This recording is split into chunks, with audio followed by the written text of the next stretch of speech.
Hello dear students, welcome back to organised knowledge channel. और आज की जो वीडियो है उसमें हम डिस्कस करेंगे worksheet number 24 for class 10th subject English है। और ये वर्कशीट आपके लिए 2 सितंबर 2021 के लिए शेड्यूल की गई है। आज की जो वर्कशीट है उसमें हम हमारी जो पॉम है फायर एंड आइस, उसी से रिलेटेड हम कुछ और पढ़ने वाले हैं, ठीक है। और ये जो पॉम है इसके पोएट कौन है? Robert Frost. सो वर्कशीट शुरू करने से पहले बेटा प्लीज़ चैनल को सब्सक्राइब कर लीजिए, बेल आइकन को प्रेस कर लो ताकि आपको आने वाली वीडियोस की नोटिफिकेशन वो समय से मिल जाए। Now the poem uses symbolism which you have learned in the worksheet number 21.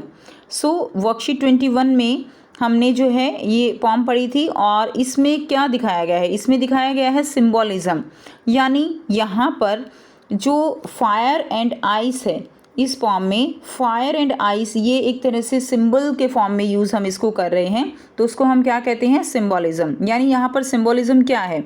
ये जैसे आपने हिंदी की जो कविताएं पढ़ते हो उसमें काव्य सौंदर्य और जो अलंकार है वो पढ़ते हो ना, तो यहाँ पर इसी तरह हम पोएटिक डिवाइसेस, पोएटिक टूल्स का यूज़ करते हैं। तो उसमें से एक पोएटिक टूल्स है हमारा सिंबॉलिज्म। हमने एलिट्रेशन पढ़ा, ठीक है। अब हम देखेंगे इसमें सिंबॉलिज्म कैसे है।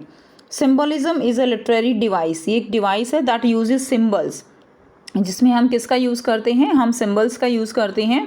B the words, people, work, location और abstract ideas to represent something beyond the literary meaning. यानी जिन वर्ड्स का हम यूज़ करते हैं उनका जो लिटरल मीनिंग होता है उससे हटके कुछ वो वर्ड्स हमें बताते हैं। अगर हम इस पॉम की बात करें फायर एंड आइस, अब देखिए फायर का मतलब क्या होता है? आग होता है, लेकिन यहाँ पे फायर का मतलब आग नहीं है। यहाँ पे फायर का मतलब जो है यहाँ पे जो लिया गया है that is the symbol of desire. Fire किसके लिए है? This is the symbol of desire, desire के लिए ये सिंबल यूज़ किया गया है फायर। इसी तरह अगर हम बात करें, हम जो है सिंबल अगर देते हैं जैसे कि you are just like a tiger, अब आप एक टाइगर नहीं हो, उसकी तरह हो, ठीक है। आपकी जो मान लीजिए कहते हैं कि वो जो है चीते की तरह फुर्तीला है, अब यहाँ पर वो चीता तो नहीं है लेकिन हम उसको सिंबलाइज कर रहे हैं कि उसकी तरह है। क्लियर है? तो ये क्या है? ये एक तरह से हम जो है यहाँ पर पोएटिक डिवाइसेस का इस तरह से यूज़ करते हैं।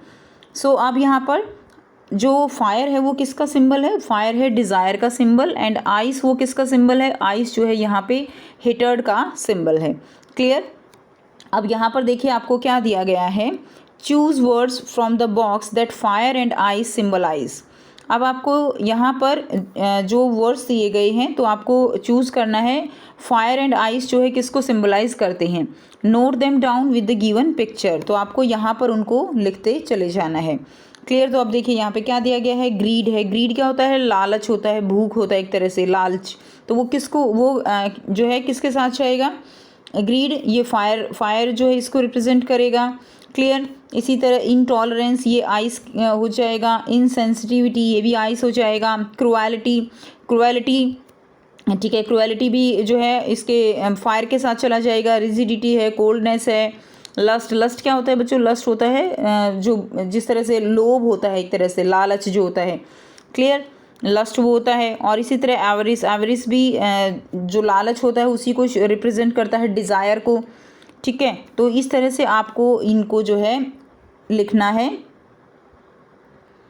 सो यहाँ से आप इसको लिख देंगे, fire stands for greed, avarice, lust, conflict and fury. Fury क्या होता है? गुस्सा, ठीक है। वो भी एक तरह से फायर जो है उसके लिए हम यूज़ कर सकते हैं। So fire stands for greed, avarice, lust, conflict and fury.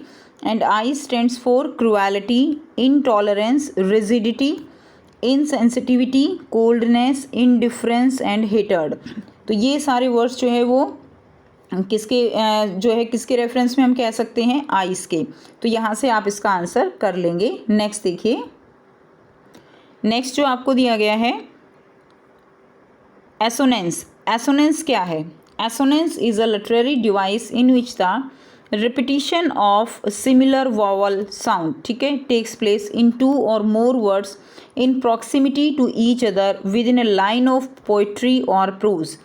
Assonance का क्या मतलब है बच्चों? ये भी एक तरह का जैसे सिंबॉलिज्म होता है, जैसे एलिट्रेशन है, उसी तरह से एसोनेंस भी ये एक लिटरेरी डिवाइस है जिसके अंदर रिपीटिशन है किसकी? सिमिलर वाउल वर्ड साउंड्स, ठीक है। तो वाउल हमारे कौन से होते हैं? ए, ई आई ओ यू। तो ये जो वाउल साउंड्स हैं इनकी रिपीटिशन होती है, ठीक है। आसपास जो वर्ड्स होते हैं, इन प्रॉक्सिमिटी का मतलब क्या होता है, आसपास के वर्ड्स में वाउल साउंड की रिपीटिशन जब होती है एक पोइट्री में, ठीक है, एक प्रोज में, तब उसको हम क्या कहते हैं, वो एजोनेंस कहलाता है।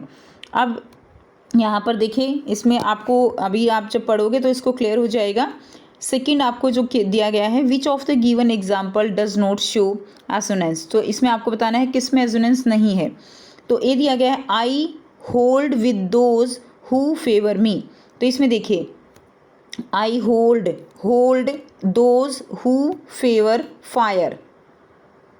सो इसमें जो रिपीटिशन साउंड आ रही है, आप इसमें बोल के देखिए, आई होल्ड यानी ओ की जो है रिपीटिशन साउंड है, फिर दोज तो इसमें भी ओ की साउंड आ रही है। और इस जो एजोनेंस होता है इसके अंदर पहली जो साउंड आती है वो कॉन्सोनेंट साउंड होती है, उसके बाद जो है फिर आपको वावल साउंड मिलती है। तो यहाँ पे क्या है, यहाँ पे एजोनेंस है। बी देखिए, try as I might the kite did not fly. तो माई, आई की साउंड आ रही है ना, माइट द काइट, तो यहाँ पर आई की जो है रिपीटिशन है, तो इसमें भी क्या है, इसमें के अंदर भी एजोनेंस है। उसके बाद सी दिया गया है, लाइफ इज़ अ जर्नी। इसके अंदर एजोनेंस नहीं है, लाइफ इज़ अ जर्नी, इसमें कोई रिपीटिशन नहीं है। डी देखिए, गो स्लो, तो अब इसमें ओ की साउंड आ रही है ना, गो स्लो, ठीक है, ओवर द रोड, तो इसमें गो स्लो में एजोनेंस है। तो यहाँ पर जिसमें नहीं है वो क्या हो जाएगा, सी हो जाएगा। तो आप यहाँ से क्लियर हो गया है आपको कि एजोनेंस जो है वो क्या होते हैं, यानी वाउल साउंड जो है उसकी रिपीटिशन होती है, that is the assonance. Next देखिए, नंबर 3 है, in this poem fire and ice are shown to have the power of destruction. ये किसके लिए दिखाए गए हैं, ये जो डिस्ट्रक्शन है उसके लिए इनका यूज़ किया गया है।